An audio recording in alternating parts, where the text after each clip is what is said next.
Shalom saudara-saudara yang terkasih, jumpa lagi dalam Inspirasi Sabda Allah hari ini, Sabtu 19 Februari dalam pekan biasa yang ke-6. Semoga Anda semua sehat adanya. Mari kita mulai dengan berdoa. Dalam nama Bapa dan Putra dan Roh Kudus. Amin. Bapa yang maha baik, kami bersyukur kepadamu untuk rahmat yang melimpah yang kami rasakan sampai saat ini. Hadirlah bersama kami, semoga sabdamu menginspirasi hidup kami. Demi Kristus Tuhan kami. Amin. Sabda Tuhan yang akan kita renungkan dari Injil Markus bab 9 ayat 2 sampai 13. Pada suatu hari Yesus berbicara tentang bagaimana ia akan menderita sengsara. Sesudah itu ia membawa Petrus, Yakobus dan Yohanes dan bersama mereka naik ke sebuah gunung yang tinggi. Di situ mereka sendirian saja. Lalu Yesus berubah rupa di depan mata mereka. Dan pakaiannya menjadi sangat putih berkilat-kilat. Tak ada seorang pun di dunia ini yang sanggup mengelantang pakaian seperti itu. Maka tampaklah kepada mereka Elia dan Musa yang sedang berbicara dengan Yesus. Lalu Petrus berkata kepada Yesus, "Rabi, betapa bahagianya kami berada di sini. Baiklah kami dirikan 3 kemah, 1 untuk engkau, 1 untuk Musa, dan 1 untuk Elia." Petrus berkata demikian sebab tidak tahu apa yang harus dikatakannya karena mereka sangat ketakutan. Maka datanglah awan menaungi mereka dan dari dalam awan itu terdengar suara, "Inilah anakku yang terkasih, dengarkanlah dia." Dan sekonyong-konyong waktu memandang sekeliling mereka tidak lagi melihat seorang pun kecuali Yesus seorang diri. Pada waktu mereka turun dari gunung itu, Yesus berpesan supaya mereka jangan menceritakan kepada siapapun apa yang telah mereka lihat sebelum Anak Manusia bangkit dari antara orang mati. Mereka memegang pesan tadi sambil mempersoalkan di antara mereka apa yang dimaksud dengan bangkit dari antara orang mati. Lalu mereka bertanya kepada Yesus, "Mengapa ahli-ahli Taurat berkata bahwa Elia harus datang dahulu?" Yesus menjawab, "Memang Elia akan datang dahulu dan memulihkan segala sesuatu. Tetapi bagaimanakah halnya dengan Anak Manusia? Bagaimana tertulis bahwa ia akan banyak menderita dan akan dihinakan? Tetapi aku berkata kepadamu, memang Elia sudah datang dan orang memperlakukan dia menurut kehendak mereka sesuai dengan yang tertulis tentang dia." Demikianlah sabda Tuhan. Saudara-saudara yang terkasih, sabda Tuhan yang kita renungkan hari ini berbicara tentang kisah transfigurasi Yesus di atas Gunung Tabor.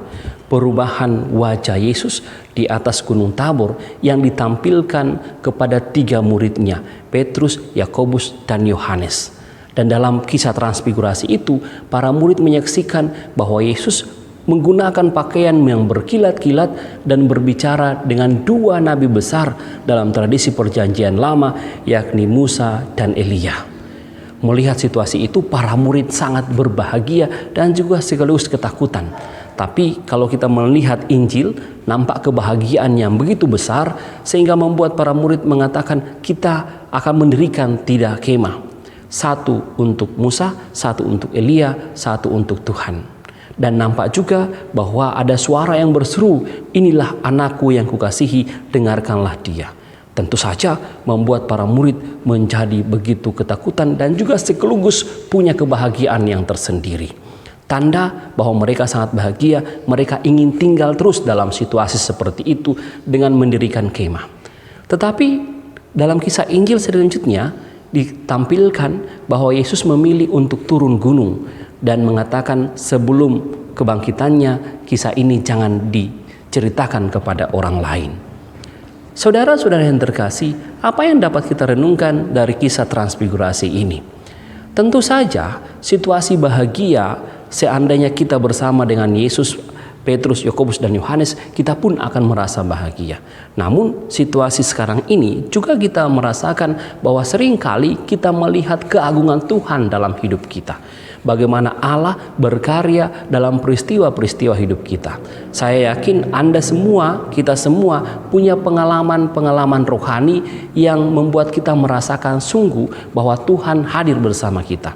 Entah kita disembuhkan, entah kita diselamatkan, entah kita ditolong, entah ada saja pengalaman-pengalaman lain yang membuat kita sungguh meyakini bahwa pertolongan Tuhan ada pada kita sehingga kita memiliki kebahagiaan yang sesungguhnya. Ini juga menjadi kisah transfigurasi Tuhan terhadap diri kita.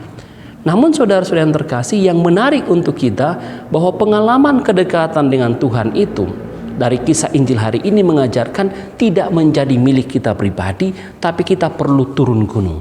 Perlu membagikan pengalaman-pengalaman indah, kedekatan-kedekatan dengan Tuhan, atau mujizat-mujizat yang kita pernah rasakan di hadapan Tuhan. Kita perlu turun gunung dan membagikannya kepada orang lain.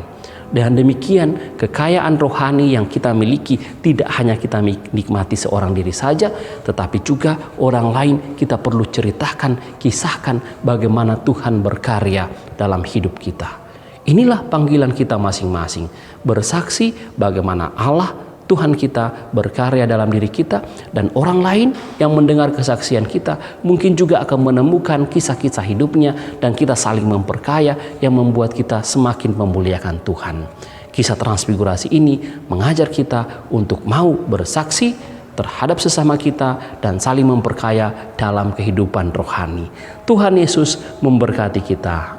Amin. Kita tutup dengan berdoa.